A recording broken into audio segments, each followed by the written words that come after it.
నా కుటుంబ సభ్యులతో వస్తా ప్రమాణం చేస్తానని చెప్పా. అమ్మ కనకదుర్గమ్మ దగ్గరికి వస్తే ప్రమాణం చేద్దాం రమ్మని చెప్పి అడిగా. ఇవన్నీ కాకపోతే చంద్రబాబు నాయుడు ఇంటికైనా వస్తాను, జోగి రమేష్ తప్పు చేశాడని ఒక మాట చెప్పండి, జోగి రమేష్ తప్పు చేశాడని ఒక మాట చెప్పు, ఏ శిక్షనైనా అనుభవిస్తానని చెప్పా. చేతగాని చవట సన్నాసులు ఒక సిట్ అనే ఒక చంద్రబాబు నాయుడు చెప్తే కూర్చోమంటే కూర్చుంటారు, నిలబడమంటే నిలబడతారు. అటువంటి సిట్ అధికారులకు చెప్పా, మీకు కుటుంబాలు ఉన్నాయి, మీకు పిల్లలు ఉన్నారు, మీకు వ్యవస్థ ఉంది. సరే రాక్షస ఆనందం కోసం 83 రోజులు అక్రమ కేసు పెట్టి నన్ను నా సోదరుడిని నిర్బంధించారు. చంద్రబాబు నాయుడు కొడుకు లోకేష్కి చెప్తా ఉన్నా, 3 నెలల పాటు నన్ను జైల్లో పెట్టినంత మాత్రాన మీ ఆనందం, మీ రాక్షస ఆనందం తీరుతుందా అని చెప్పి అడుగుతా ఉన్నా, తీరిందా అని అడుగుతా ఉన్నా. అంటే కేసులు పెడితే వైఎస్ఆర్ కాంగ్రెస్ పార్టీ నాయకులు భయపడతారు, కేసులు పెడితే కొంచెం వైఎస్ఆర్ కాంగ్రెస్ పార్టీని ఇబ్బంది పెట్టాలి అని చెప్పేసి మీరు అనుకుంటే పొరపాటు. ఒకటే చెప్తా ఉన్నా, మా లీడర్, మా తమ్మున్న లీడర్ జగన్మోహన్ రెడ్డి గారి నాయకత్వంలో ఎవరం కూడా వెనకడుగు వేసే ప్రసక్తి లేదు అని చెప్తా ఉన్నా. చంద్రబాబు నాయుడు కొడుకు లోకేష్ కి అక్రమ కేసులకి భయపడే ప్రసక్తి లేదు. మరీ ముఖ్యంగా జోగి రమేష్ ని ఇబ్బంది పెట్టాలంటే 3 నెలలు ఆనందం పొందారని రాక్షసానందం దమ్ముంటే చెప్తా ఉన్నా, ఇప్పటికైనా చెప్తా ఉన్నా, నా మీద జోగి రమేష్ ఇందులో కొంచెం తప్పు చేశాడు కాబట్టి అరెస్ట్ చేశామని చెప్పేసి లోకేష్ చెప్తా ఉన్నాడు. లోకేష్ కి చెప్తా ఉన్నా, మరి ముఖ్యంగా వారం రోజుల్లో నువ్వు టీవీలకు చెప్పావు, మీడియా మిత్రులకు చెప్పావు, నీకు కుటుంబ సభ్యులు ఉన్నారు, నీకు పిల్లోడున్నాడు. నేను చెప్పిన దానికి అమ్మ కనకదుర్గమ్మ సాక్షిగా నేను వచ్చి నా భార్య బిడ్డలతో ప్రమాణం చేశా. నువ్వు చెప్పిన మాటకి, నువ్వు నా గురించి మాట్లాడావు, నువ్వు చెప్పిన దానికి వారం రోజుల్లో అమ్మ కనకదుర్గమ్మ దగ్గరికి ప్రమాణానికి రాగలవా అని చెప్పేసి మీడియా మిత్రుల ద్వారా నేను సవాల్ చేస్తా ఉన్నా. కేసులతో భయపెట్టలేరు, కేసులతో బంధించలేరు. వైఎస్ఆర్ కాంగ్రెస్ పార్టీ జెండా రెపరెపలాడుతుంది. మీరు చేసిన ఈ దుర్మార్గానికి, మీరు పెట్టిన ఈ అక్రమ కేసులకి చంద్రబాబు నాయుడు కొడుకు చెప్తా ఉన్నా, నన్ను నిర్బంధించారు, నా తమ్ముడిని నిర్బంధించారు. ఆఖరికి ప్రభుత్వం రాగానే నా కొడుకు మీద అక్రమ కేసు పెట్టారు. నన్ను అరెస్ట్ చేసి గవర్నమెంట్ హాస్పిటల్ తీసుకొస్తే కొంచెం జరగండి అక్కడ మీకు సంబంధించిన అనుచరులు అక్కడ గొడవ చేస్తే ఆఖరికి నా భార్య మీద కూడా కేసు పెట్టారు. చంద్రబాబు నాయుడు చెప్తా ఉన్నా, లోకేష్ కి చెప్తా ఉన్నా, చంద్రబాబు నాయుడు లోకేష్ తొత్తులుగా మారిన కొంతమంది పోలీస్ అధికారులు కూడా చెప్తా ఉన్నా, తప్పు చేయొద్దు. చంద్రబాబు నాయుడు శాశ్వతం కాదు, చంద్రబాబు నాయుడు 2 సంవత్సరాలు అయింది. మా ఉంటే 2 సంవత్సరాలు ఉంటాడు, 2.5 సంవత్సరాలు ఉంటాడు, మళ్ళీ పోతాడు. మీరు శాశ్వతంగా ఉద్యోగాల్లో ఉండేవాళ్ళు, మీకెందుకయ్యా తొత్తులుగా మారుతారు? మీరెందుకు అక్రమ కేసులు పెడతారు? సిట్ అధికారులు కూడా చెప్తా ఉన్నా, ఏమయ్యా మీకు భార్యాబిడ్డలు లేరా? పైన దేవుడు లేడా? చంద్రబాబు నాయుడు చెప్తే చేసేస్తారా? దేవుడు అనేవాడు ఉన్నాడు. తప్పనిసరిగా మీకు ప్రజా కోర్టులో తగిన శిక్ష పడుతుంది. చంద్రబాబు నాయుడుకి ఛాలెంజ్ చేస్తున్నా, లోకేష్కి ఛాలెంజ్ చేస్తా ఉన్నా. అక్రమ కేసులు పెడితే భయపడతా అనుకున్నారా? వైఎస్ఆర్ కాంగ్రెస్ పార్టీ నాయకుల మీద తప్పుడు కేసులు పెడితే భయపడి పారిపోతాం అనుకుంటున్నారా? నీ రెడ్ బుక్ మడిచి జేబులో పెట్టుకో. ఎవడో కూడా భయపడే ప్రసక్తి ఉండదు.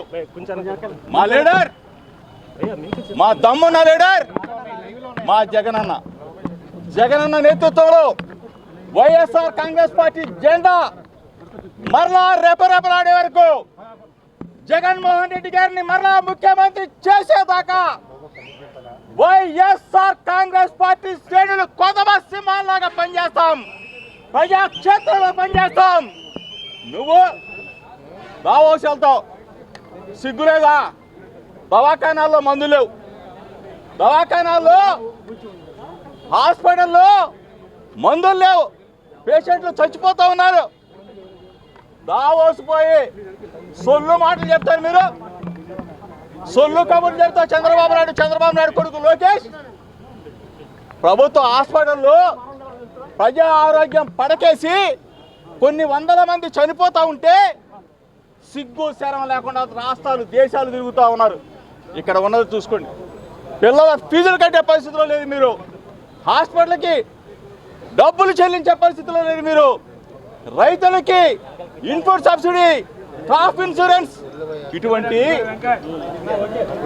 చెల్లించే పరిస్థితిలో లేని మీరు దావోసులు పోతారు, అమెరికాలో పోతారు, ఆస్ట్రేలియా పోతారు, అంతరిక్షం పోతారు.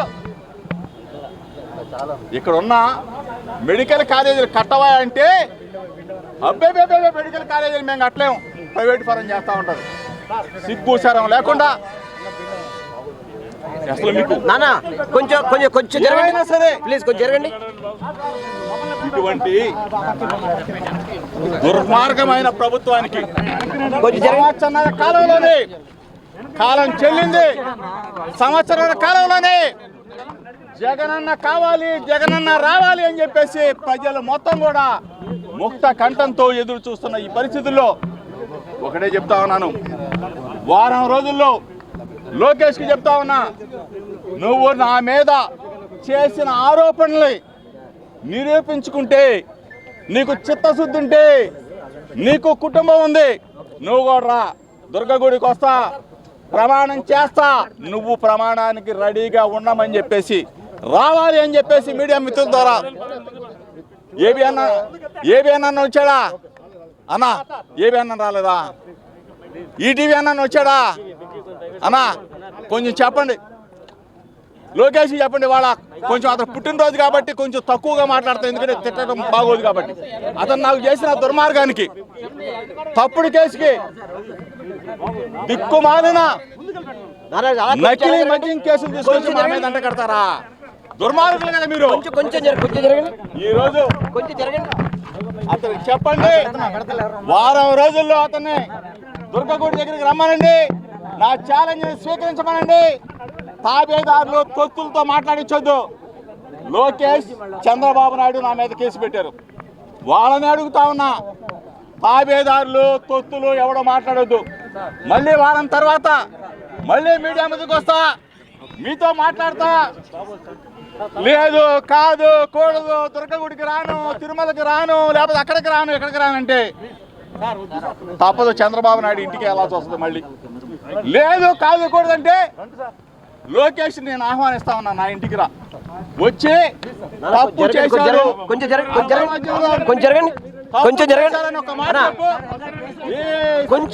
సిద్ధంగా ఉన్నాం. తమ్ముగా చెప్తున్నాం, ధైర్యంగా చెప్తున్నాం, మరీ చెప్తున్నాం. అక్రమ కేసులకి భయపడే ప్రసక్తి లేదు లేదు లేదు.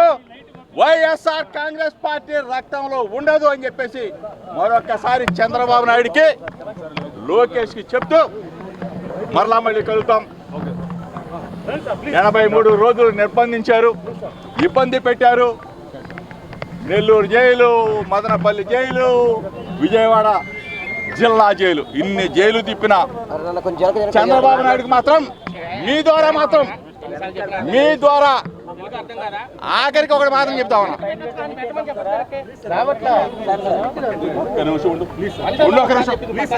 ఉండమన్నా ఉండు.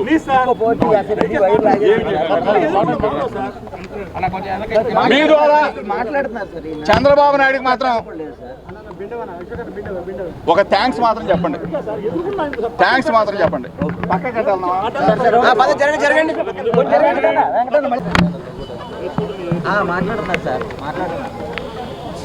1988 సంవత్సరంలో 1988 స్వర్గీయ వంగవీటి మోహన్ రంగా గారు చనిపోతే ఆ రోజున జరిగిన గొడవల్లో అంటే ఆనాడున్న తెలుగుదేశం పార్టీ ఒక 2 రోజుల పాటు ఇదే జిల్లా జైలు, చిన్నప్పుడు నేను డిగ్రీ సెకండ్ ఇయర్ చదువుతా ఉన్నా, ఇక్కడే ఉన్నా. అప్పుడంటే నాకు చిన్నవాడు కాబట్టి ఏం తెలీదు.